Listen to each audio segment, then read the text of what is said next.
Hi, this is Lisa Wilcox from Nightmare on Elm Street 4 and 5, and you're listening to withoutyourhead.com. Welcome to the Station of Decapitation, Without Your Head. I am Nasty Neil. I'm Annabelle Lecter. That would make me Terrible Troy. Yes, and joining us, he's returning here to Without Your Head. I believe if we add all the interviews up from videos and panels, it is his 7th time on the show. A longtime friend of the show from Nightmare on Elm Street Part 2. He's an artist. He's an all-around good guy. My favorite Scream Queen, Mark Patton. Yeah. Hey, everybody. It's nice to see you. Yeah. Or to talk to you guys again. Mm-hmm. We've been talking here for a while. Now, you actually have some really interesting news about the Jimmy Dean movie. Oh, yes, I do. Actually, I'm really excited. It's nice to be here with you guys tonight and doing this interview, and I love that. But through the magic of the way the world goes, tonight my movie Come Back to the Five and Dime, Jimmy Dean, is being inducted into the Museum of Modern Art permanent collection in New York City. And it was done in the Royal Museum a month ago. So tonight, right now, I'm playing on the big screen at the Museum of Modern Art, and Anna Wintour and all of Vogue and all the highfalutin people in New York City are watching me flicker across the screen. So while I'm talking to you, I'm like being an old-time movie star at the same time. So it's a big honor, and it's really exciting. That's amazing. Yeah. That's really cool, and that's out on Blu-ray, which I know. Yeah, it just came out through Criterion, which is a great company. I don't know if you guys know Criterion, but it's the very first time that it's ever been on DVD. It was on VHS, but never on DVD because it was in litigation for about 30 years. So you can now go to Amazon or Criterion or Sony and buy a copy of it, and it's really beautiful. It's gorgeous. It's an interesting film because it was shot. We did it on Broadway first, but it was shot on 16 millimeter film, and for cost reasons, and then it was blown up to 35, and it takes place in Marfa, Texas, in a dust storm, and they're blowing red dust, and it's the most beautiful film that you've ever seen in your life. It's like a watercolor painting. It's so beautiful,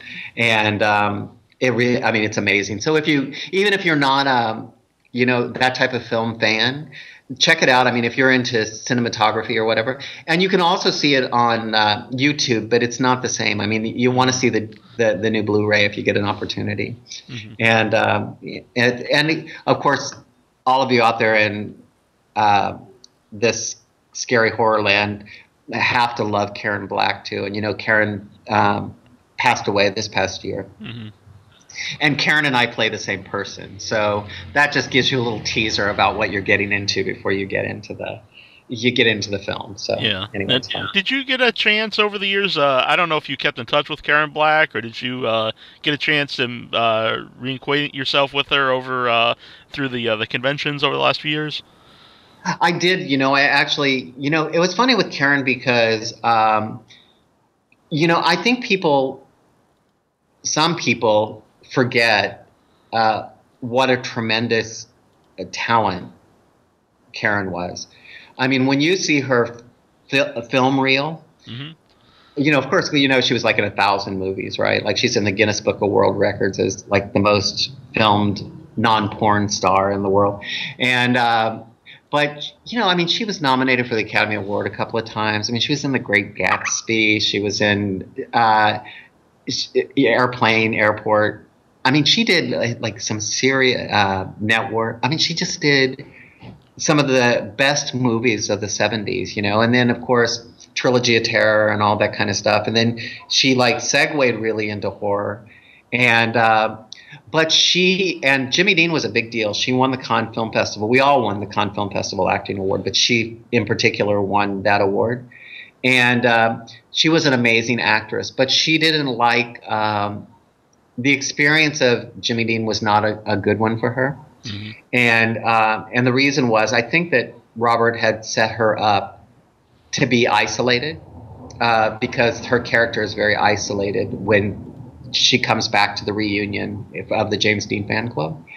And she was very on record as not liking Cher at all. And Cher writes in her book too how they really they didn't like each other.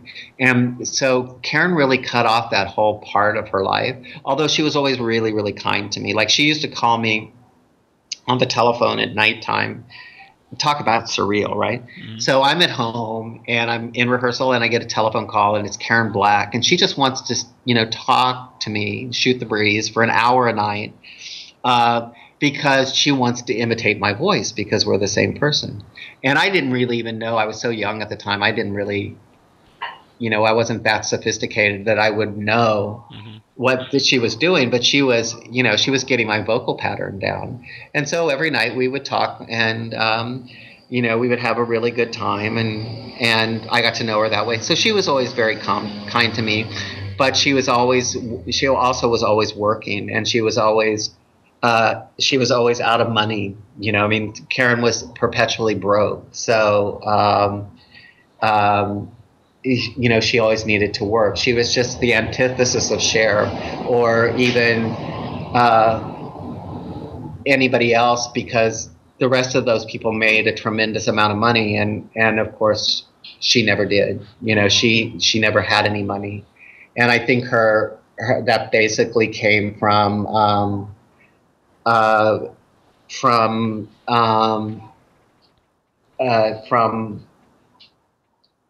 Scientology, actually. I think that a lot of her money went to Scientology, and she didn't, and she never proselytized people about Scientology or whatnot. She was very cool that way, but she was a devout Scientologist, and Scientology is very expensive, and I think most of her money went in that direction, if I'm not mistaken. But when she died, she was penniless, and it was really sad. Yeah. So, they did a Kickstart for her to go to Europe for some special treatment of, some cancer treatment or something. But she was an amazing actress. She's fabulous. Kathy Bates too, same way. Kathy Bates, very interesting person, and interesting to see the before and after, like, it's interesting to see people as just normal, working actors or whatever, who will go on to become, superstars, or like in Kathy's case, like an acting icon and the president of Screen Actors Guild. It's just, she was the girl in the room next door to me that was, bitching about there were no parts for fat girls, and she was wrong. It turned out there were lots of parts for that particular heavyset girl, so you just never know who it's going to be. Yeah. Have you watched any of her on American Horror Story? Yes. How could you resist? I mean, it's like, that beard is just like perfect. But I love all of them. I mean, I'm not a, I don't want to, mislead you into thinking that I like really follow that series. Because first of all, you all know I live in Mexico, right? So we're behind on everything. So even though we have international cable and stuff, we have a weird where they cut us out a lot of shows and stuff. So it's hard to follow them because they might be on for 6 weeks and then not on for another 10. But I love Jessica Lange, and I love everybody that's involved with that show is pretty spectacular. So but her and the beard is like, I sort of can't get past the beard. It scares me a little bit. Like I mean, and no disrespect, because I worship at the shrine of Kathy Bates for a long time. That's a motorcycle going by there. You're listening to the sounds of Mexico here. It could be her own beard, you know what I'm saying? Because she's a pretty tough broad. I mean, it's just like, I wouldn't want to tangle with Kathy in an alley. Let's put it that way, because she's a name taker, and she also, she settles scores pretty good. So I would always want her peeing out of my tent, not into it. You know what I mean? So it's always good to be friends with her. But she's a good girl too. They all were, actually everybody was wonderful in that scenario. Before we went live, you were telling us about being a big fan of Cher when you were younger, and then to get into acting and actually be in a film with Cher. I mean, what was that experience like for you? Oh my! Well, it's like, well, first of all, when I auditioned for Jimmy Dean, I didn't know Cher was going to be in it, and nobody knew the name of the title because there was a play called When You Coming Back, Red Ryder, or and people would screw the name up, and a lot of people thought that they were going to go and play James Dean, like you were going to play James Dean, and I knew, like, the minute I heard this thing, I knew in my heart. Same thing with Nightmare on Elm Street. Like within 30 seconds of walking into the room, I knew it was mine, without a doubt. I had no qualms, and so no nerves. I mean, it was almost like a spiritual experience. It was just kind of like, wow, it's this is going to happen to you, and you need to get ready for it. And I did, and it did, and it happened just seamlessly. And it was the same way with meeting Cher. It was like when I met Cher, how I formally met Cher after rehearsal. Like when our first day of rehearsal, we had like 300 reporters there, right? And Cher came in, and we didn't know at the time, but she was recording an album called I Paralyze, right? And she's a superstar. So superstars, they use every second, right? So she came into the rehearsal with her entourage. I mean, she had her boy to give her a pedicure and a manicure, and she'd been up all night singing, right? Well, there were like 13 women in the room who all hissed cunt at the same time. I mean, literally, because they were like, you bitch. They thought she was a diva, right? Well, she was smart, and she knew immediately she'd made a big mistake. And all of those people disappeared the next day, and we never saw any of them again. Because she knew in the theater it was a different world, But her time was so regimented that, like 10 minutes was worth a lot of money, right? So, but anyway, I had this feeling, and I thought, oh, I should go to Studio 54 on this Friday night. And I lived across the street from Studio 54. And I was like, I don't know why, but I thought I really should go. And I went, and I got in. And then, like in a pin spot across the room, I saw her sitting on a couch all alone. And now, trust me, I never again, in all the time that I knew Cher, ever saw her sit in public alone anywhere, right? Because it's too dangerous. I mean, if you're a celebrity, you just don't do it, right? So, and I walked across, and I heard her say, "Oh my God, I just knew it would be you," and sit down. And like she was waiting for me to show up, and we just became the best of friends. And it was like being with your cousin or your sister or something. It's like I knew her forever. I was never nervous around her. I was never embarrassed. I mean, I can tell you, I'm writing a book about it right now, and it's just a little memoir, and I shouldn't tell this story but I will. We were in her dressing room, and she had Elizabeth Taylor's dressing room from. She had the big star dressing room in the Martin Beck Theater, right? And so I like to talk, and I never shut up. And so we're talking and talking and talking and talking. And she went in the bathroom, and she said to me from the bathroom, right? Jesus Christ, can't I even take a shit without you shutting up? And I thought, And then I went, no. Well, anyway, like I was saying, and I just went right on. You know what I mean? And that's what our relationship was like. She laughed at me, and she thought I was funny and cute, and we were best friends for a while. And I recognized in her lifetime, of watching her now over the course of her life, she always has had a friend like me with her, like a younger guy who is her friend. And if he's blonde, he's usually gay, and if he's got dark hair, they're usually having sex. So, so that was the kind of vibe. But it was cool. It was great. It's great to be the BFF of Cher. It doesn't really get any better than that. I mean, in my world, it was pretty good. It was pretty good. Yeah. So I hope she's doing well, because I know she's sick right now. So I hope because she had to cancel her world tour, and that was $55 million worth of cancellation. So I'm hoping she's doing okay. But she, she's at 70 now, so I mean, so she's not, she's doing good, doing a world tour when you're around 70, I guess 70s, maybe 70. I'm not sure. I forget her age. Whatever. She's up there. Mm-hmm. You mentioned writing memoirs. When do you think that'll be released? I'm actually doing two. I'm doing two, like they're really like novellas and they're separate. One is called Scream, Queen, My Nightmare on Elm Street, and that's going to be available. And that really is literally just from the minute I auditioned for Nightmare on Elm Street through the making of Nightmare on Elm Street, and then the aftermath. That's all that is about.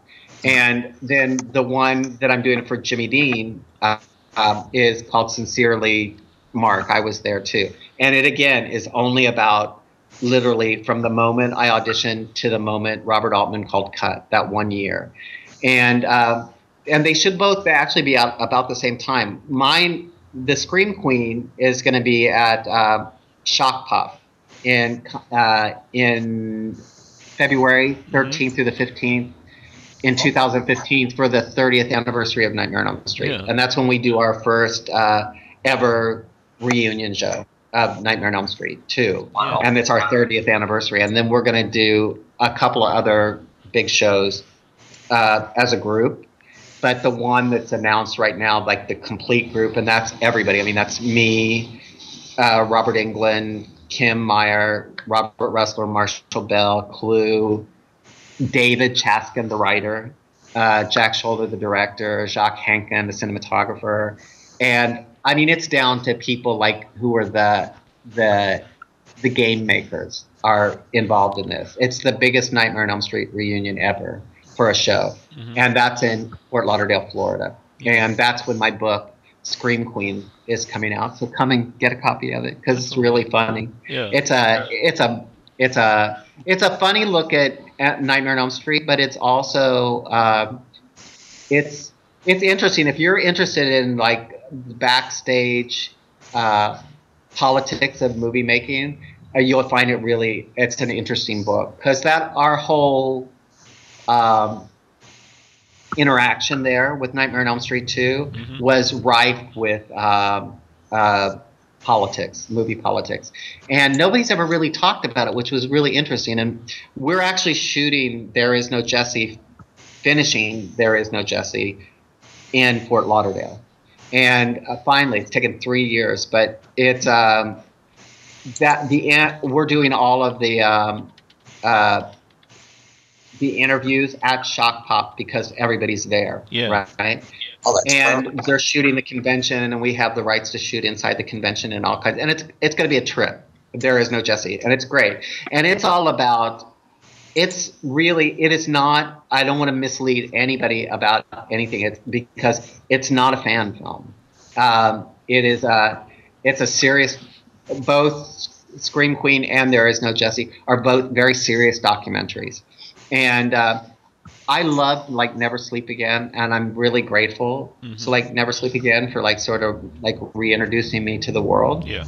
But in my mind's eye, it's like there's a very big difference between a fan film and a documentary, and I think of Never Sleep Again. It's like a celebration of the movie. Yeah, it's more as like a collection of like for the fan, right? And there were so many questions. I mean, I didn't think about it because.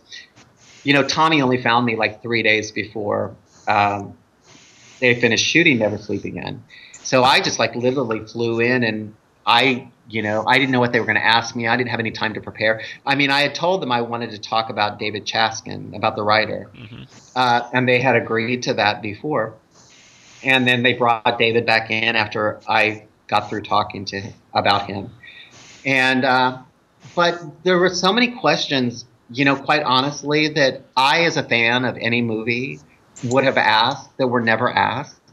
And it kind of like flipped me out. I was kind of like, wow. I mean, like, boy, there was this huge, opening there to like, why did, and I really feel like and again, like I'm thrilled to be included and all that kind of stuff. But I really still also felt like that they treated Nightmare on Elm Street 2 sort of like a joke. and also and the embarrassment factor all around from the makers was pretty weird too, because, and I know now Daniel Farahans, who's a really nice man, actually sent me all the transcripts from the shooting, and they chose what they wanted to put in the documentary because obviously they edited it. So there was a lot of information that never made it in. But those questions, like for example, I'll give you an example of one that we're doing, and I won't give away too much about There Is No Jesse, but my question is, I'm asking Robert Englund, right? Mm-hmm. And I'm saying, okay, so what was it like for you when you found out that they were shooting Nightmare on Elm Street 2, but they weren't including you in it, right? Mm-hmm. Like, because he wasn't going to be, when we started shooting Nightmare on Elm Street 2, of course, Robert wasn't in the movie, right? He was the last person hired. And then the B part of the question is, what did it feel like to have him by the balls when you knew that they couldn't make the movie without you? Yeah. Right? That's every actor's dream, right? Mm-hmm. To be like 5 days into shooting and say, oh, we just figured out we can't make this movie without you. How can we get you to come and be a part of the show? And if you notice, Nightmare on Elm Street 1 and Nightmare on Elm Street 2, Nightmare on Elm Street 1 stars Heather Langenkamp. Mm-hmm. Number 2 stars me, and number 3 stars Robert Englund. And so there was a lot of heavy-duty negotiating going on during Nightmare on Elm Street 2, but our contracts had already been settled. So he couldn't have top billing in Nightmare on Elm Street 2. But after that, you can see that Robert actually slowly but surely took complete control of the Nightmare on Elm Street franchise. And they never really talked about that, or framed it up in a way that I would find it interesting, because actually the more control that Robert had as time went along, the more the movies became about exclusively really about Freddie and less about the kids. Mm-hmm. And the whole thing, the whole balance shifted, you know what I mean? And it shifted literally, if you're a historian, on the fact that he got to negotiate that contract for part 2. And when he knew that they could never make these movies without him. Mm-hmm. And when you're in what turned out to be $1 billion franchise, that's a lot of power, And nobody asked him that question. And also, I'm going to ask, and like everybody's agreed to do this, and I filmed some people already and whatnot. But, it's like I want to ask everybody just one more time. Is like everybody, Bob Shea, Jack Shoulder, everyone is like, did you read the script before you started making this movie? Because none of you had a clue about anything. I mean, you didn't have a clue about how it didn't fit into the formula of Elm Street, or the gay or over. Did any of you read the script before you greenlighted it? Because it's easy 25 years or 30 years later to go I had no idea, but it's you're making a movie. I mean, it's every word of a movie is vetted. You know what I mean? You don't become the star of a movie by accident. It's they don't just go, oh, Jesus, you know what? We don't have any choices left. We'll just take him. That's not how it works. They won't shoot the movie before they'll do that.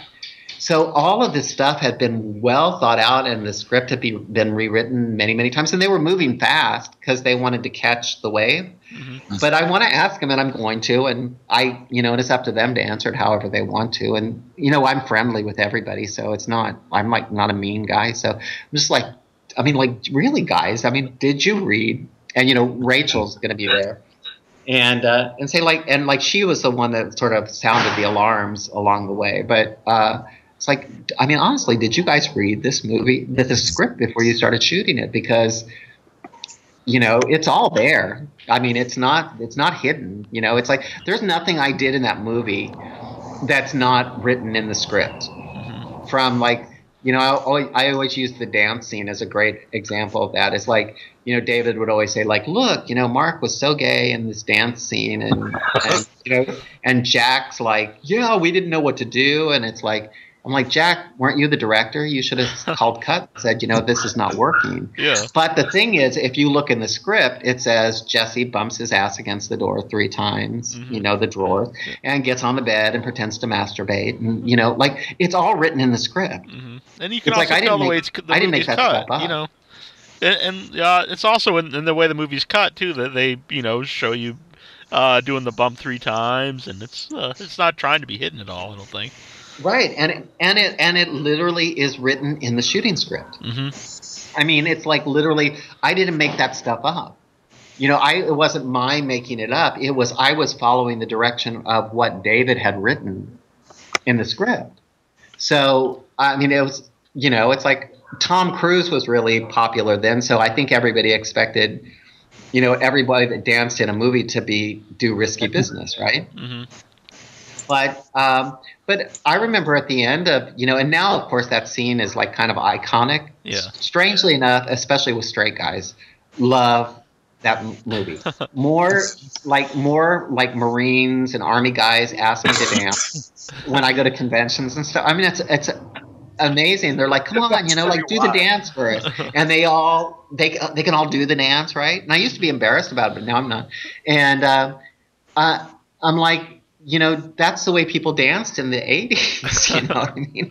I'm a good dancer, really. Trust me. Like, but I'm specifically going to ask Jack that question, and I'm going to have a really good time with Jack. And I'm going to have David's being a really good sport, David Chaskin too, because we're doing a panel together in Florida, and he's agreed to be in the documentary, and I've had him in my bullseye. He's been my bullseye for a long time. Because I had a lot of resentment against him. Because I felt like on a certain level he had a big hand in me stopping acting, and I had never let anybody get at my confidence. Nobody had ever gotten at my confidence, and I really I sort of laid that wreath at David's feet for a long time. And said, nobody could have appeared straight in this movie, but to put a gay actor in this movie in the 80s, and then if you're supposed to be the leading man, and then the entire world is like calling you a fag, it's a pretty scary moment in a young person's life. And like my dream, I had known I was going to be a movie star since I was a little boy. It was my destiny. And it was coming true, and then to have it booby trapped in such a way, it was pretty debilitating, to say the least. Especially during that time, because it was all the people always say like, oh, it's like it was gay liberation and stuff. Mm-hmm. It was the height of the AIDS epidemic, and every actor in the world was deeply in the closet, no matter what anybody said, and you lived in terror of the physical, because it's like if you got hired for a television series, right? That's a 7-year contract. Mm-hmm. And they do a big physical on you. And that physical includes taking blood from you. So, and if you're HIV positive, they're not going to hire you, because at that time it was a death sentence, And so it was a lot more conflicted than they made it seem like at that time. It was very dangerous. And it was heartbreaking for me, because I believed that I was supposed to be like a serious movie star. Mm-hmm. And I've had a wonderful life, mm-hmm. But there's a part of me still that deep down inside feels like I missed my destiny, but the show ain't over yet either. I mean, talk to Jackie Earle Haley about that, I mean, I would love to pull a Jackie Earle Haley. That'd be a lot of fun. But David's being a very good sport about, going under my laser beam too. But I think it'll be really good for the fans. But I tell everybody out front, it's going to be a lot of fun. It's Technicolor, like splashy, fabulous music, really serious at the same time. The trailers that you guys have seen are a little misleading, but it shows you that this is not a movie about Freddy Krueger. I mean, there is no Jesse. It's not about Robert Englund. It's about people like Jesse, and like why the Jessies of the world kind of disappear, or how they band together. And, we have lots of examples of people who, like we call, when we're doing the work, I call them Jessies. They are real Jessies, people who really identified with that character, and we're interviewing them. And what Jesse meant to them, because I know you guys know a lot about Nightmare on Elm Street, but from the inside, it's a different thing. And it's like, I cannot tell you how many people that are not insane people, right? They're not crazy people. Right. They were like, I was me or Heather or Amanda or Tuesday, whatever. They thought of us as their friends growing up. I mean, it's like they were the kid at school who didn't have any friends, and they went home and they watched these movies over and over again, and they thought of the characters and then us as actors as their friends. And some of those people are my friends now, and I see the ramifications of their dedication to like this movie. There's a thing right now where I think probably you guys know it, and I'm like not being controversial or anything, I don't think, but Robert's going to go to London and he's going to do his makeup in London. He's going to do the Freddy makeup in London. Now, of course, the thing in Chicago was that it was a once in a lifetime opportunity, right? Yeah. And I know people who sold their car to go there. Right. You know what I mean? And I know people who took their last penny to do this because it meant so much to them, right? And then for them to wake up in the morning and then read that Robert's doing it in London, a lot, they feel betrayed and, they feel hurt because for them, because if you went and you came from another city and all that, it was a couple of $1,000 to do that. Yeah. It wasn't cheap, and it's not going to be cheap in London either. And and I know Robert, will say something, and say, Do you think it was more of Robert thought it would be his last one, or do you think it was more of the promoter promoted it that way? Well, first of all, the promoters don't promote anything anyway about Robert Englund that he doesn't want it promoted, because his contracts are completely vetted. I mean, it's like it took almost a year for the agreements to come together about Shock Pop. That was a long thing. Yeah. And there are conflicts inside estates and all kinds of stuff. So no, I really think that Robert, thought perhaps that, I don't know. I mean, I know Robert in a different way than you guys know him, but he does it. I'm not privy to his inner, the machinations of their machine, because it's a business model. I mean, there's a lot of money going down at these conventions, right? For people like Robert or Ace Frehley or, those kind of people are making a lot of money, right? And it's not chump change. I mean, it's up there. So I don't know if anybody, I don't know if on a certain level, maybe like as just a bystander, I'd say like, well, maybe he was thinking, and I know that he said to certain people, like in the line, when they were in the line, they asked him something about being the last time. And I know that he did say to them personally, well, I can't promise you that this will ever be really the last time, and on a certain level, I think maybe, I don't know, were they testing the water to see if, the price tag would fly, because it's a lot of money, and in London, it's more than it was in Chicago. So, that's Robert's creation, you know what I mean? So, and Robert also is, he's a wonderful actor, and he's, but this is his legacy. And you know what? Robert also is not 50 anymore. So, he's putting money away for himself, and sometimes it all really just, sad to say, sometimes it just all comes down to business, and in show business, it's always that way. Money, and power and glory in show business, it's a huge aphrodisiac. And I have met very few people and I've seen some really sick stuff go down in the name of friendship. People get betrayed all the time in show business. And we were talking about my friend Cher, but she said to me one time, and she was warning me to get another job, is what she was doing at the time. But she said to me, Mark, when you're in show business, always do the best thing for you, because I guarantee you that's what everybody else is doing. They're always putting themselves first. And, and in this case, I think, I wouldn't be surprised to see that if London goes well, and it is going to go well because it's already selling really well, I wouldn't be surprised to see Robert do a tour in the makeup, like around the country. Yeah.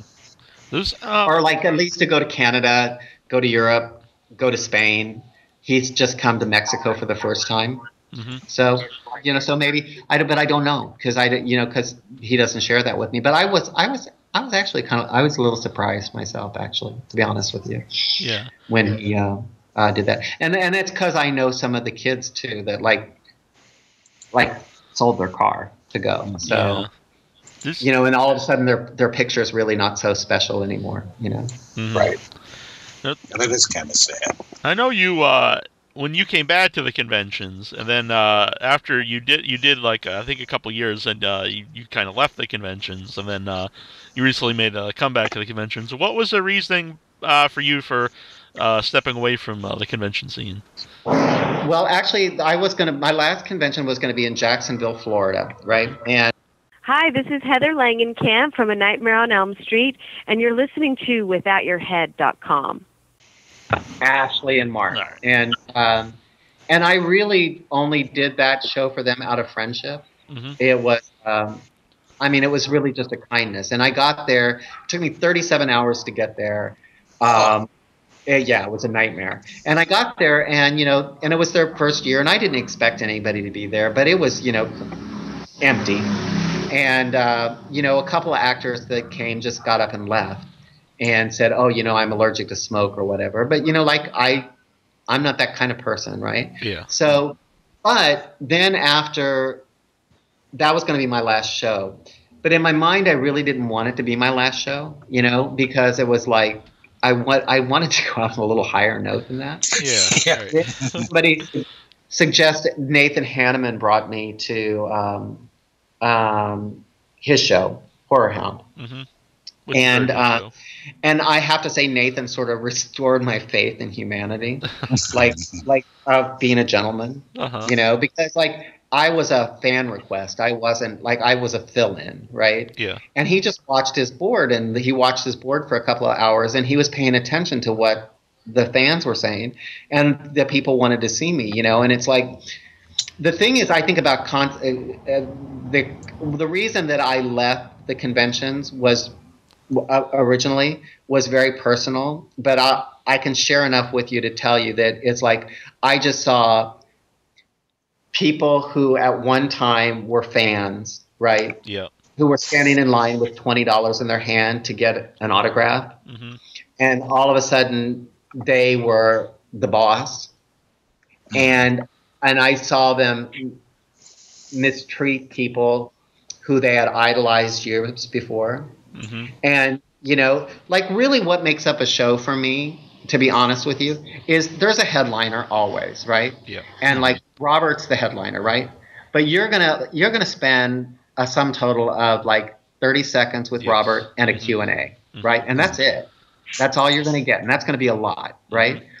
The people that really make a show fabulous are what they would call the B-level actors. And those are actors like me, right? Yep.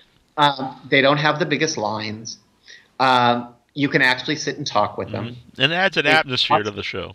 Yeah, the most personable people. Absolutely. Right. And it costs $20 for their autograph. And if you really don't have the $20, most of them will sign for you for free anyway. And, and many of these people, this is their living. I mean, it's their job. They're making a couple of $1,000s a week. And that sounds like a lot of money, but it's a lot of work. It's 5 days. It's not 3 because you got to travel and all that. And I saw something go down in a show that'll remain nameless where an actor wanted to go to his hometown, and the promoter said that he couldn't come, and he said that he would pay his own way, and they said no, and he said, "Will you please just give me a table?" And they said no. And they said, if you want to come to the show, basically buy a ticket. Now, this person had done many, many shows for these people. And I just thought, you know what? This is bullshit. I don't want to. I left show business at an A level, not on a circuit level, right? Over BS like that. And I like the same way I came out over being gay, and the way I'm very honest about my life is like I don't suffer fools gladly, and I don't suffer a bully at all, you know. And anybody who would treat another human being like that, I mean, this boy just wanted to sit at a table and sign autographs in front of his family. Yeah. You know, and I just said I'm never doing it again.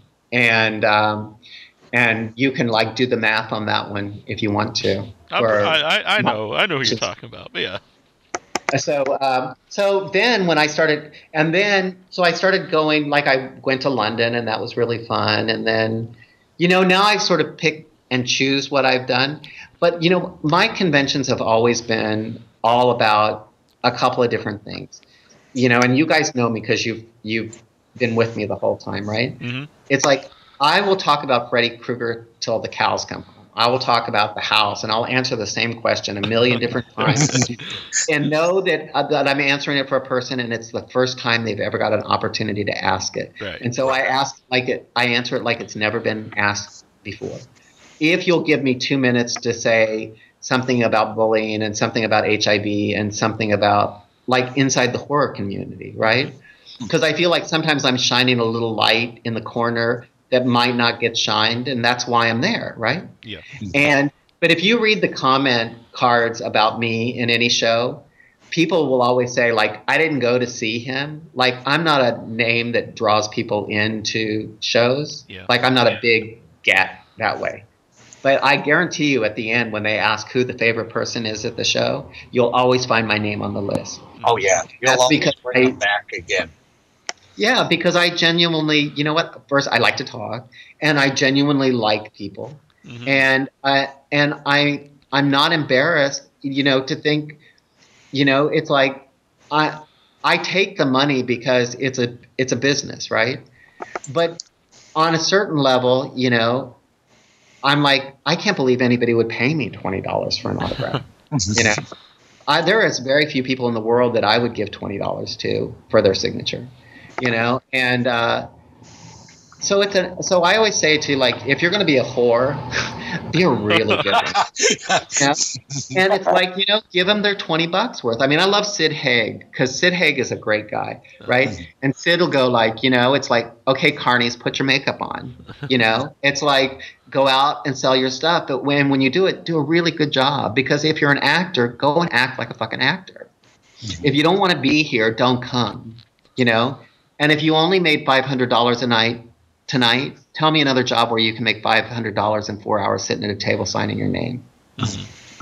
You know, and people are kissing your ass at the same time, right? Yeah. So that's the attitude I go in with. And if the promoter has the same attitude, I'm like happy. Now, I know some of you might have followed, like I was just at EpicCon in Ohio, poor Ohio. I also will go all the way to the RICO squad and the FBI to nail your ass to the wall if you fuck me over. And that was a con job. That was a serious con from the very beginning. And they left people sitting at airports with no plane tickets, hotel bills unpaid, paid no guarantees, ripped off the fans and everything. And I testified in front of everybody that I could testify. I was on all 3 networks in Ohio. And because I hate people trying to rip other people off. I hate it because I've been ripped off and I don't like it, you know, and I've been belittled by people and I don't like it, you know. And so I became like, from a scared boy, you know, and that's kind of about There Is No Jesse too, you know, is like, I was this scared boy, and if I would have just been strong for a few minutes more and did what my dad had told me to do since I was a young kid, and that was, my dad said, "You're the only person I know that should tell people to go fuck themselves more often." And if I would have literally just said to people, you know, go fuck yourself, you know, because I don't need any of this. You know what I mean? It's like, this is a want, not a need. And so I do it for joy and for fun. And I don't do it for because I have to do it.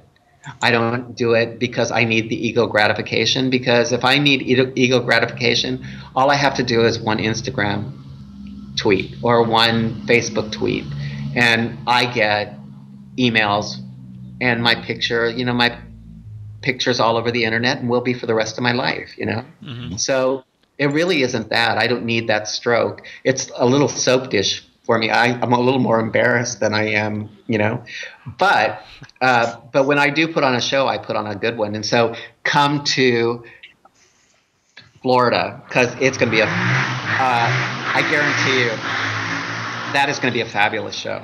I mean, and there is a once-in-a-lifetime opportunity there, because Robert Russler and I are recreating the bedroom scene. And it's a photo op, right? So you get to be in bed with Robert Russler, and I'm in transformation mode. I think Anders is doing the glove, the arm, and I have the blue shirt, and I'm wearing it. And I think you and Robert get to be in bed together, and I get to transform in front of you. You get your picture taken. And That's awesome, actually. And the money's awesome. And it benefits the Trevor Project. And Robert Russler has been like the most sweet straight guy in the whole world, because he's had to live through like Jesse's Girl on the internet, and I wish I was Jesse's Girl. I don't know if you've ever seen that video, but and he's got teenage kids, and like I'm sure they play Jesse's Girl for him all the time. But he's always been such a sweetheart, and he's been so great about all of this with me and with my fans and with my gay fans and all that kind of stuff. And then we're doing this to benefit the Trevor Project. So I think it's great. You know what I mean? And so come for that, because that'll be a definite trip. And I can't imagine that we'll ever do that again. But then we might, have said we'll travel, And I'm doing private dances, for money. Like on Craigslist, or yeah, exactly. Like, well, we've been in a hotel suite. Yeah, that's one of that's true. One of my most memorable experiences of a convention. Went up to it was like room 222, and there was a man dressed as a giant penis and a camera crew, and Mark came in and took his shirt off, and the rest was filmed, but apparently we can't show it anymore. Sadly, I know. You know what it's like, and I understand that, I guess. But you know what? It's like, boy, if anybody could have seen that was the whole Peter Man thing. That was priceless. It was the funniest thing in the world, and if I don't know why the change of heart came on that. I'm sure you guys know better than I do, and we probably shouldn't get into it. But it's like, if anybody could have looked at that and not seen the good-hearted, good spirit of the whole thing. And I'm telling you, I think they made a mistake, because I think actually I know Hollywood pretty good. I think somebody might have actually picked it up as a movie, because it's like, it would be wouldn't you love to send that to what's his name? Oh my God, I love him so much. The comedian that's on, Tosh. No, is that his name? Oh, Tosh 2.0. Oh, yeah. Yep. Yeah. Wouldn't you love to? Yeah. Would you love? Can you imagine what he'd do with that? I mean, with that little piece of film. I mean, like, we could all have web redemption. We'd all get famous, We could that was a great one him. to try to explain to people too, if they weren't there. They have no idea what you're talking about. I know, but there was all the backstory, like of the costume at the convention, and the whole thing was just funny. Of course, I'm the one that's lying in bed with a big heart on. So, and it was a really big one too. So it was indeed. It was one of the biggest ones I ever saw. And I'm German, so I see. But anyway, but that was fun. That was a good convention memory for me. I had a lot of fun at that show. That was really fun. Yeah. I really felt like we all bonded. Yeah, definitely. Yeah. We should have a caller here. Let me get to him real quick, or her. I'm not sure. 502 area code. Who is this? It's Bill. Bill. Do you have a question? Bill Nugent. What was that? Sorry. Bill Nugent. Oh, Bill Nugent. Oh, I believe you were at that same convention. Hey, I'm staying up late just for this. I had to get up at about 4:15 in the morning, so. Well, thank you. Oh my God. So how are you, Bill? I'm doing good. Just working and listening to the show, and I'm enjoying it. It's been really good. Bill is responsible for all of your Christmas packages being delivered, and he I don't want to embarrass you on the radio here, but go ahead. Bill and I became friends through a contest that I had about making a Jessie doll, and Bill has just become one of my dearest friends in the world. And a lot of the times when you see me standing up at the conventions, it's because he's like right there behind me, because he has my back so much. And because I get really tired doing these things sometimes because, it's exhausting. It's like I travel a long way. And he's always right there steady with if he sees me going down, in the energy void, it's it's back to the room and a little food, and and he props me up and he's listened to me, and he's going to be in There Is No Jessie. So, so he'll be a movie star before it's all over with. Very cool. And he's in that video too that I shared when we announced you're coming back on, when it shows the action figures that people made. Yeah. Yeah. That was the same convention. That was that same weekend that everybody, kind of bonded with what you guys were just talking about. Oh, that's absolutely. That was the Days of the Dead, wasn't it? Yeah. Mm-hmm. He made the best. He recreated the whole room, of Grady's bedroom for the transformation, and it's pretty good. And he didn't offer it to me, which I thought was pretty cheap on his part. But, he took it home with him.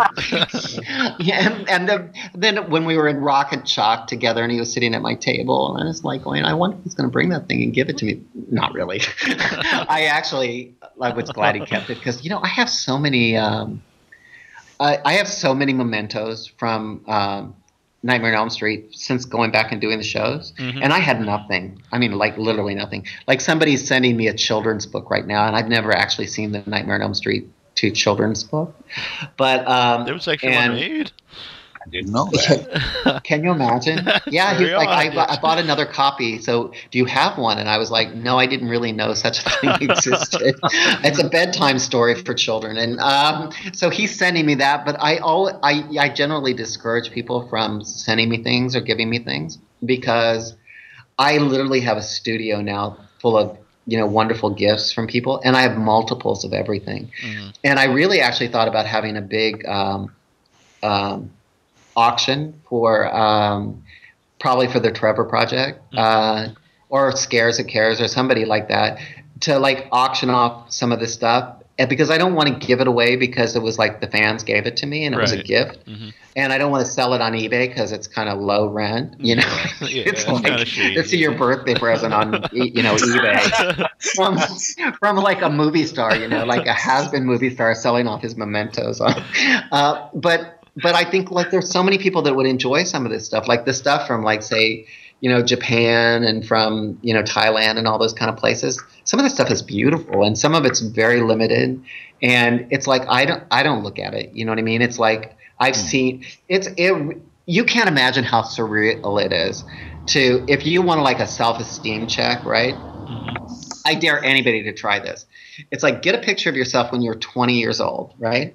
And you're in glamour light and you look really, really fabulous, and then be 55 and sit there and sign that picture 100 times a night, and then have people take your picture and you know what selfies are like, and spread those fuckers all over the internet, right?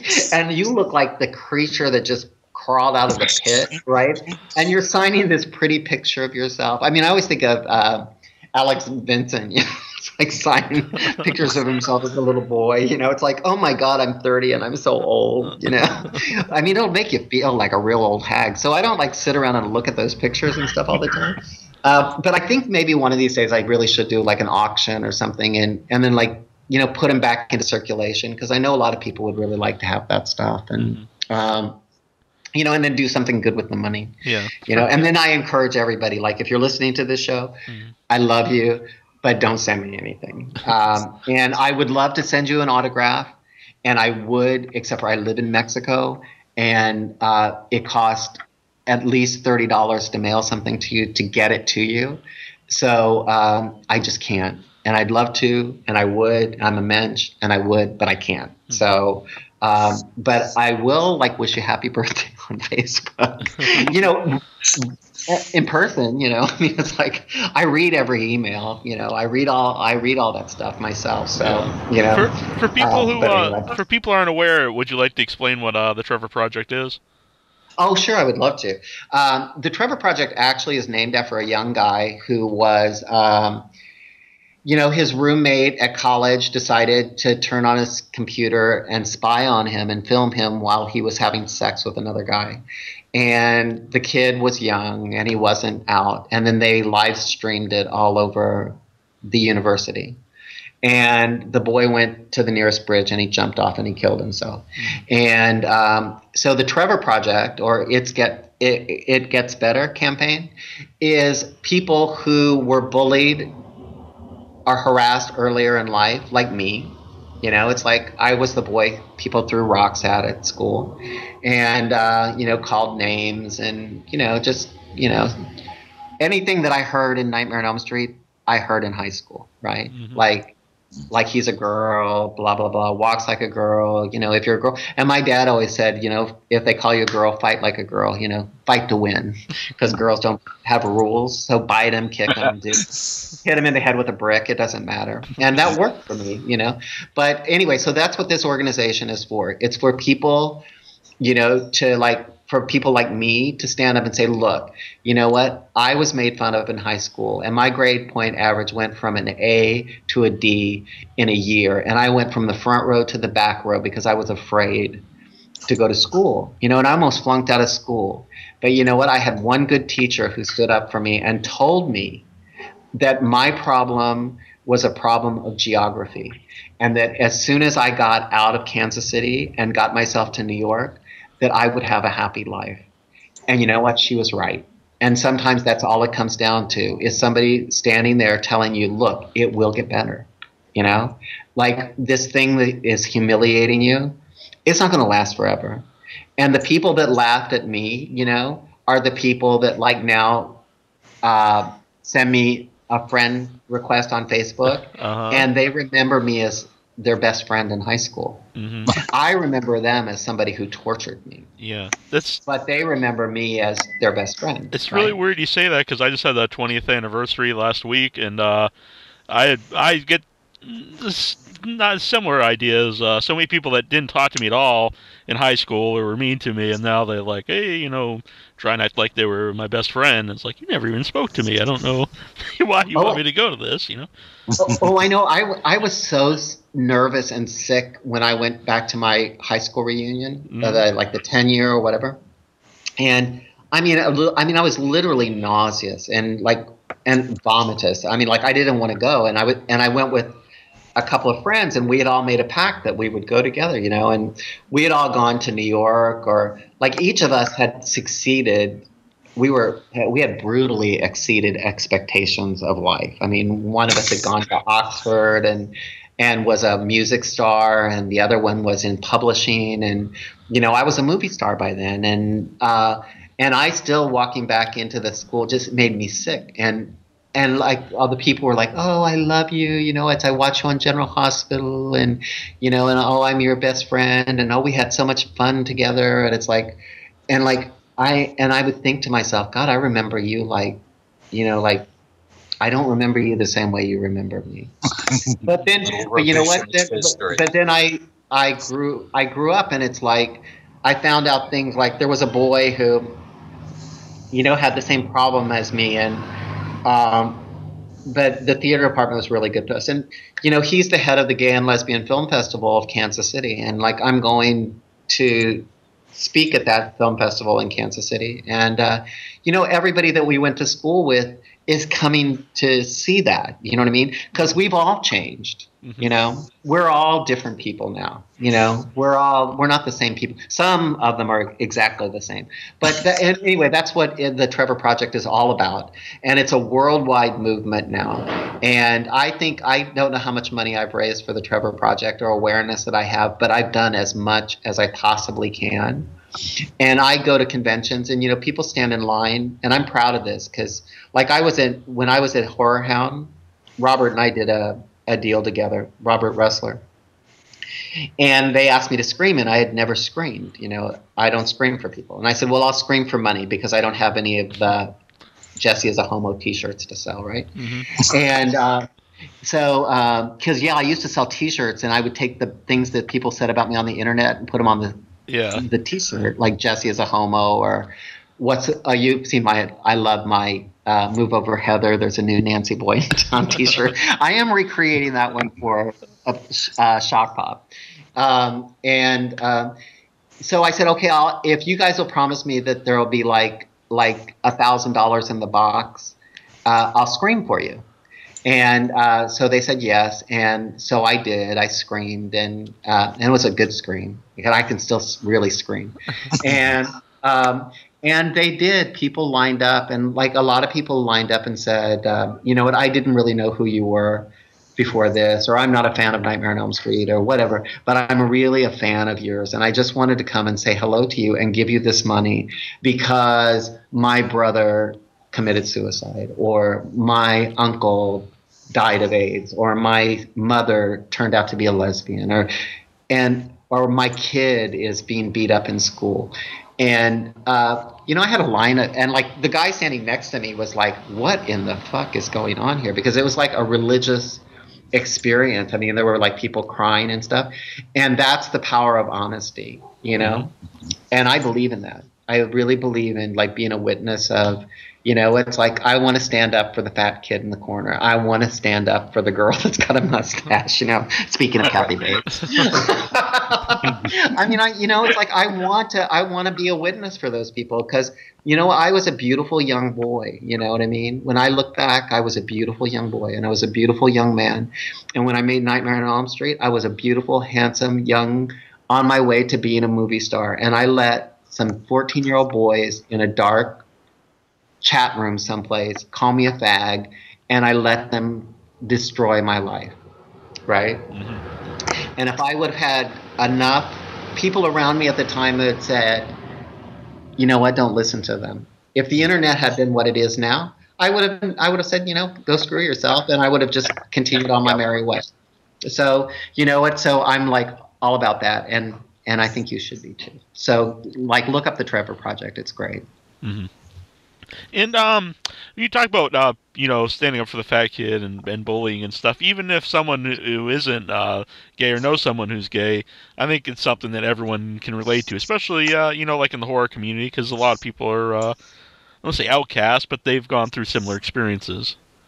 Well, that was a big surprise for me about the horror conventions, and what was so healing for me is I realized, you know, because these were the kind of the people that I would have been a little afraid of, right? You know, on a certain look, like the Roddy Piper fan or whatever. Right. And, you know, and those have been the people who have been the most generous and kind to me, actually, on the circuit. And, like, then all of the, like, closeted gay people and everything. And like, the thing is, no, it's like we all, every one of us, I don't know hardly anybody in the world, to be honest with you, that didn't get brutalized one way or another when they were a kid. I mean, so, you know, it might be the jock who was like the most popular kid in school who had a father who like ground him into the dirt, you know, to make him that thing. Or, you know, but we all have our burdens, and it's like that. If you're in touch with those, that's where real friendships lie. And one of the things about the Trevor Project that is so important, and like with what's going on in the country right now, you know, with all the racial stuff and everything that's going on right now, is so important. And there's another organization which is very good also, and it's called Stand, right? And that organization is about, it's like if you see something happening to somebody, right, If you see a woman being raped, or if you see a child being beaten, or whatever is going down, and you stand there and you don't do anything, well, you're just as culpable as the person who's doing it. Mm-hmm. And their whole thing is that they teach kids to have enough self-esteem to stand up for their friends. Because it's like the thing a bully really hates is a crowd. They like to be in control of the crowd, but when the crowd turns on them, they shut right down. And some of the biggest bullies that I ever met, to be quite honest with you, were school teachers. And you know, and it's like I've been very involved with, and I'm trying to be more involved with organizations that get changes made inside the school system. Like Allison Ingram, I love Allison. She played Nellie Olson. You know, she does a lot of work around this kind of stuff. You know, it's like the gym coach who like sits aside and watches like the pile-on of a kid. Mm-hmm. You know, that man needs to be fired, right? Mm-hmm. Because what he did is like, I didn't know. You know, it's like, not to be all serious and stuff, but like I didn't know until I was 25 years old that I liked sports. You know what I mean? I was a competitive gymnast when I was a kid, and I loved that. But I mean, I loved going to the gym, and I loved playing games, and I love all of it. I didn't know that when I was in school because I was so afraid to go to gym class, that I didn't know that I was a natural athlete, you know, and that if I would have enjoyed probably participating in different sports if it would have been safe for me to do it. You know what I mean? Mm-hmm. But I wasn't until I was 25, and like, you know, when you're gay and you're 25, that's like being 14 in real world. And all the boys start going to the gym together, you know, and they're like, oh, I love to play softball and football, and, you know, all the gay guys, they all love to play sports, and they usually end up playing them the rest of their lives because they never got to play them in high school or junior high, you know? And so, yeah, so that's, yeah, I do think that horror fans particularly are actually some of the kindest people. This is PJ Souls, and you are totally listening to Without Your Head, horror radio. Oh, I was just going to say, all I was saying is that horror fans are like the best. I think horror fans in the movie world are like country and western music fans, you know? It's like my dad, I was going to be a country and western star at one point. I wanted to be a singer. And my dad said, do country and western music because all you have to do is have one number one hit, and you can sing that song the rest of your life, and the country fans will always show up, you know?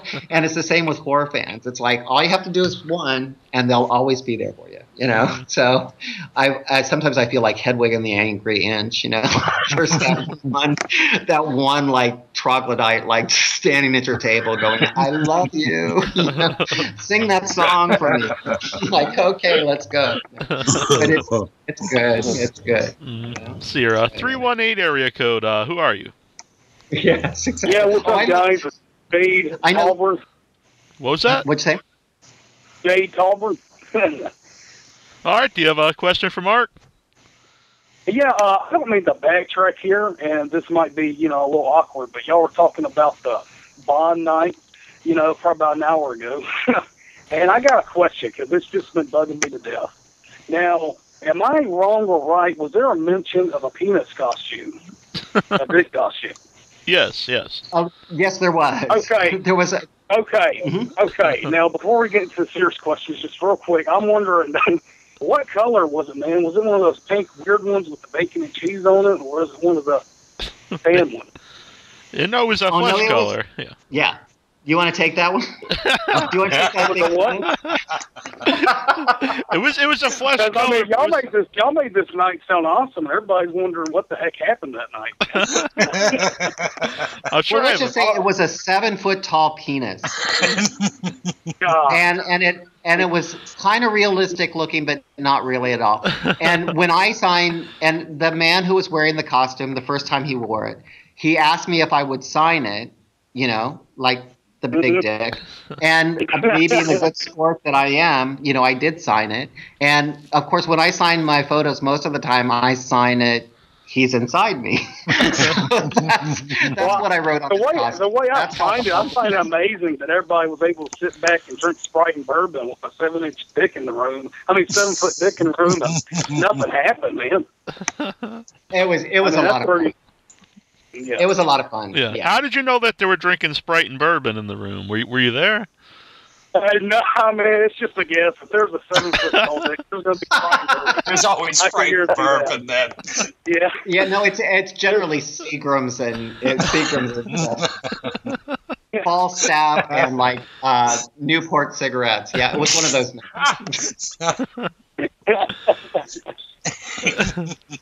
Did you have another question? Hey, is that all right if I ask him one more, Neil? Sure. All right. Sorry by me. Mark, I hope so. If you had an option to kill any celebrity on screen, at all, any celebrity you want, porn, normal, whatever you want, whoever you want, it doesn't matter. Cher, even if you wanted to. If you had an option to kill any celebrity on screen, how would you go about killing them? What diabolical way would you do it?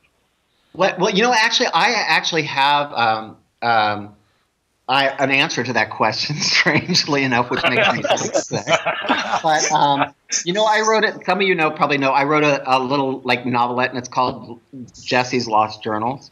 And it's about Jesse and Freddie and Robert and Mark. It's about all of us, And I always thought that, they should reboot Nightmare on Elm Street, because Warner owns this mess now, right? And they can't make any more movies because they sort of screwed it up. I think they should reboot it as a television show, and in the form of Dexter.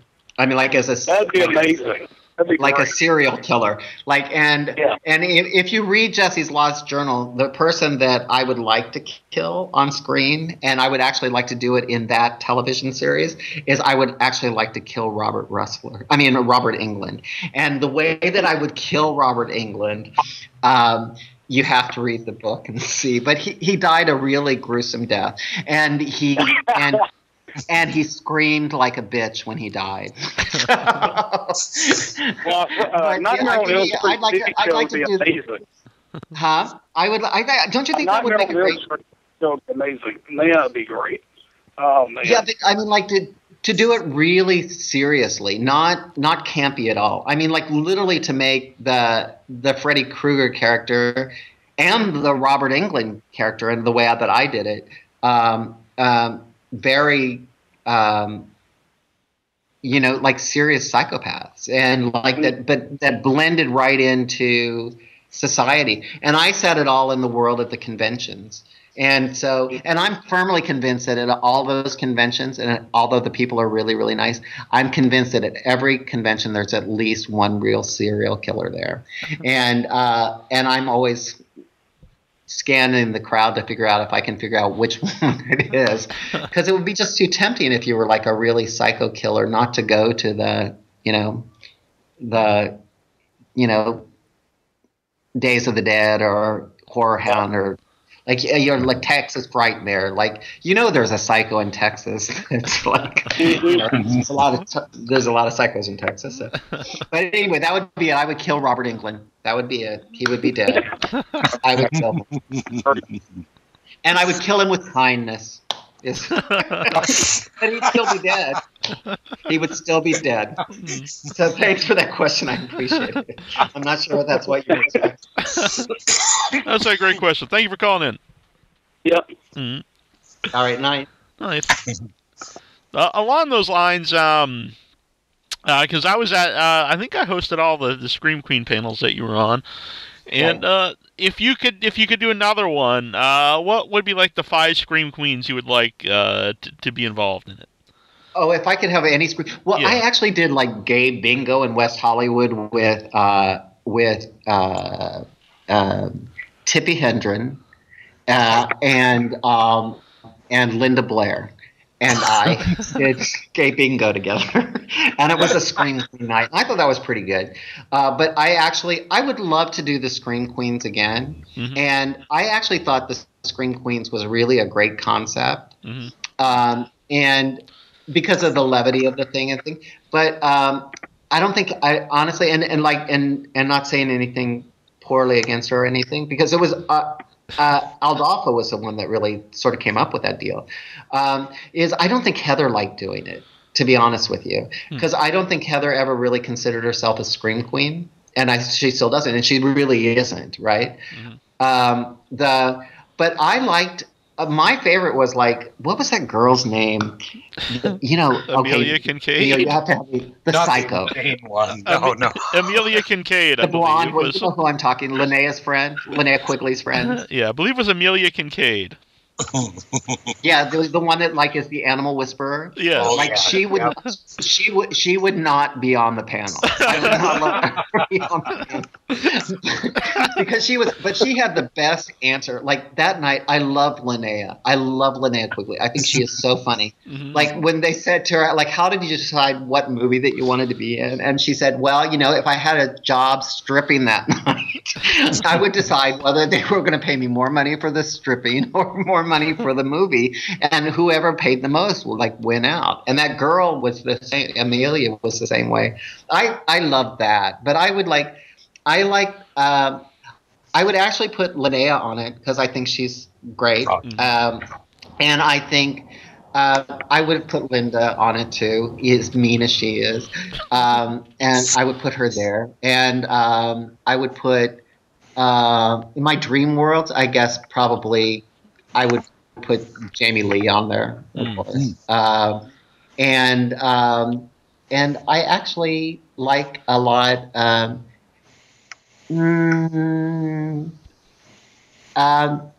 like PJ as I love PJ because she's salt of the earth, and but I would actually like to do, and I hope that somebody does it before we're all dead. I would like to do one panel with me and Heather and Tuesday and Mandy, Kim, Lisa Wilcox. Also, I would like to do a panel with everybody from Nightmare on Elm, every girl from Nightmare on Elm Street, and me. I don't want any of the boys, only me, and all the girls, and that's it. And I would actually like to moderate it, so you and me together. All right. Yeah, but I thought the Scream Queen panel was a blast. I did too. Yeah, and I was always. And I was honored, a lot of people would say, were you offended or whatever? I was like, no, Jesus Christ, no, I was not. I mean, I was never invited into the boys' panels. It's like I was never invited into, the Derek Mears, those kind of guys' panels when they'd have those. Although Derek and I did actually do a panel together in Germany, it was just the two of us. And we didn't know each other. And we'd never met. And our movies, of course, had nothing to do with each other. And he didn't know who I was. I didn't know who he is. And everybody was, speaking in bad English or good English, but it was heavily German accented. And so that was my Derek Mears. And then, of course, Gary Busey was there, too. And Michael Sizemore. So Tom Sizemore, I'm sorry. Tom Sizemore. It was like a celebrity rehab in Germany. It was amazing. It was like an intervention in German. Oh, I did. Tom, I didn't really know Tom, and I like Tom a lot, and I really totally respect him as an actor because he's an amazing actor, right? But I mean, they were like, he won't come out of his bedroom. And I was like, okay, because he was too afraid, right? And he'd just gotten out of rehab or whatever. So I was like, Christ, okay. So I went and got him out of the bedroom. I was like, come on, they flew you all the way to Germany. We're going to leave you here and you can, and he was like, will you stay with me? And I'm like, yeah, I'll stay with you, right? so we sat together, and then that was my Tom Sizemore. And then, but that was the time that Gary Busey was, somebody more famous than Gary Busey was there. And I can't remember who it was. But, Gary had to hide in the limo because the people were going to mob him at the airport.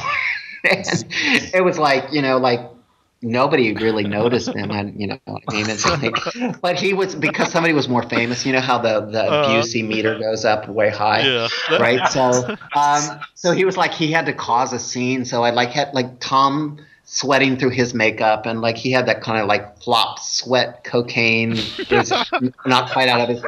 And then there's Gary having a nervous breakdown trying to figure out a way to get drugs into Germany, and you know, and then I always like Jake, you know, like Jake Busey would always crack me up because he'd be like, when there would be nobody in Gary's line, he'd be like, come get the retards picture. Like, I can't believe I'm sitting here with these people. You know, it's like this nutcase, you know, and I loved all those people, you know what I mean? So it was like, but I always loved Jake when he would do that number. Come get the retards picture. You know? It was Daddy needs another $50. You know. So. Now you mentioned that about Gary Busey wanting the attention. It was the same convention we talked about, and I remember when he came into the convention, he pulled up in this like stretched Hummer limo, and it was just the strangest. And it was right after he had I believe he filed for bankruptcy, and then he shows up in this giant Hummer limo. Just like, what? Oh yeah, bankruptcy if you're rich is a really good thing, because like, you know, you get to keep one house and you get to keep one car, and they don't say how much that car costs or that house. So your one car could be that Maserati that, you know, that. And the house could be like worth $14 million, but that's your home. I mean, that's, you know, actually Burt Reynolds is like auctioning off all his stuff now because he's bankrupt. Oh yeah, and which is unbelievable, right? Mm-hmm. But I mean, if Charlie Sheen could go through all that money, then you know, Charlie Sheen went through like $250 million. Mm-hmm. Like on bad to try to make it through that much money. Can you imagine how much? You know how many? How many? Well, he said he spent it all on hookers and drugs. I mean, but do you know how much money? I mean, that's a lot of money, and his wives. I mean, he's got like 5 wives and 40 kids or something. But my favorite Gary Busey ever though was, I think it may have been Indianapolis too, where everybody was asleep, and then Gary got lonely, so he like fired up a doobie and then blew it into the smoke alarm so the fire department would come, because he didn't want to be in his room all alone. You know? It was Atlanta. And the fire alarm went off in the entire convention, and it went on for like about 40 minutes, and the police came in, the fire department, and you knew he did it. You know what I mean? There was just no question. Was that like the 3 a.m. one? That was it. Yep, that was it. And I understand the joint was a really big one.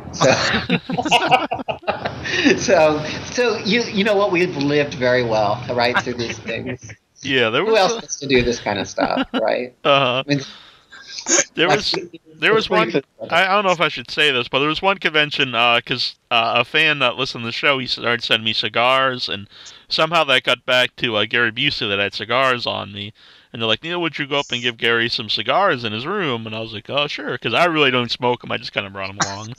And so I went up there and so I go in the room, and just he was sitting there it was like in a suite, and in front of him was just like 50 hand-rolled joints just all over the whole table. And I was starting to give him the cigars, and Jake was sitting there like Indian style on the bed eating ice cream, and it was a very surreal moment. It was very. Can you imagine if your father was Gary Busey? I mean, like, think about it. I'll tell you one more story, and then I know we're probably out of time and everything. But we're in Germany, and like the girls in Germany, like the conventions in Europe are really strict. They're not like they are in the U.S., right?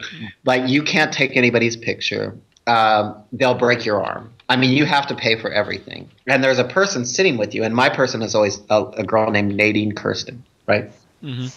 And she's like the best, but she's like a stormtrooper. Like if you try to take my picture from across the room, she'll dive at you and rip the camera out of your hand.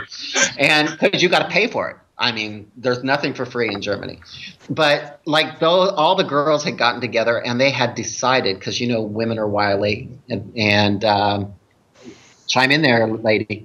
And they had decided who they were going to pawn Jake off on, like who he was going to score with that night. And so, but they had all gotten together and made the decision for him. He didn't know the decision.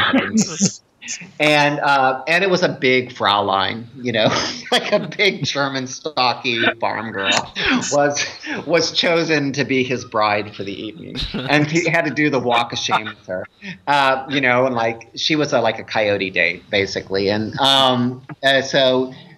he literally sat at his table all day with his headphones on, like the big headphones. Uh-huh. Like nodding off for the entire and then they would wake him up to sign an autograph. Then he was so, and like all the girls were like looking at him like he was like dog meat. He is like he had been so played and he had no idea that what they had done, and it was just so funny. And he was a good sport too, but it was like they had chosen that girl for him long before he ever walked in the room. Because all the Buseys have a reputation, It's like they're crazy boys. Yes. Well, we want to thank you for coming on. It's been a pleasure to talk to you. It's always a lot of fun, and we'll have to get you back on. I think this is like 4 or 5 years since the last one. We'll have to get you on a little sooner than that.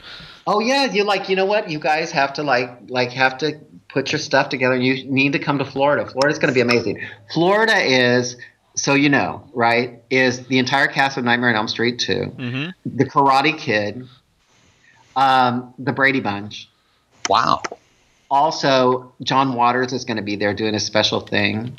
And this is like a new model for conventions. And it is like, how usually there's really not enough to do for 3 days? Right. This one is like, you should join the VIP deal because you need to cut the line because there are so many people at this thing that are like major stars.